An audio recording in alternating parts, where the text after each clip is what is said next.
Hi, welcome to the new Google Data Studio tutorial, and in this tutorial we will going to look at how we can import the Google Spreadsheet data within the Data Studio. As you know, importing the data is a key step to start building the visualizations, and we will going to look at step by step how we can import the data.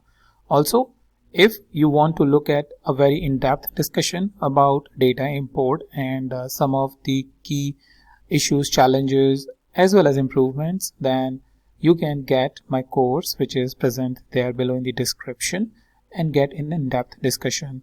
So let's go ahead and start using the Google Data Studio by creating the blank report. So once we click on that, you will see that a number of options is being given to you to connect the data source. You have two options: connect to data or my data source. My data source is basically your existing data sources where you have already made the connection. So once you click on the Google Sheets, which is over here, it will show you the different sheets which is available for us for the purpose of viewing, as well as you have couple of options. For example, you have all items, that means items that are owned by you or shared with you. Apart from that, any starred sheet, that means your favorite, if you have any URL, or you also have the option to directly go in the Google Drive by using this link and then import it into the Google Data Studio. Alright, apart from that, you have the option to search as well. Let's say I want to search, for example, I have Iris as one of the data set. So I can click on Iris and select this.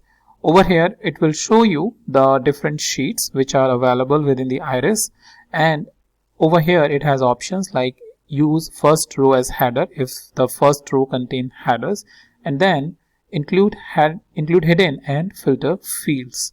Apart from this, you have the option that you want only a specific range like A1 to B52 as an option or an example which is given over here.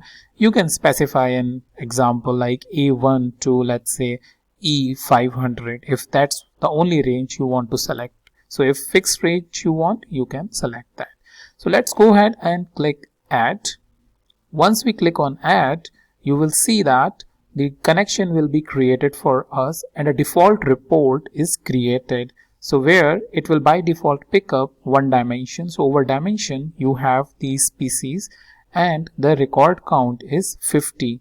So by default, record count is the metric which is being taken, species is the dimension which is presented over here, and you have data source as Iris. So you have two panes over here.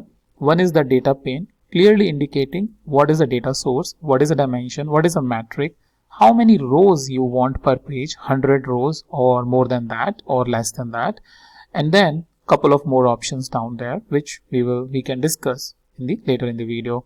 Now, if there is a need that you want to change the field, you can always change the field, or you can always change the dimension, which I will be covering in the future video. But that's the minimum what you need to import any Google Data spreadsheet into the Google Data Studio. So that's about it in this tutorial about how we can import the data. But if you need more in-depth discussion and more features and understanding, then please subscribe to my course. The link is given below in the description, and you will find a much greater discussion about the importing data and how we can manage that within Google Data Studio.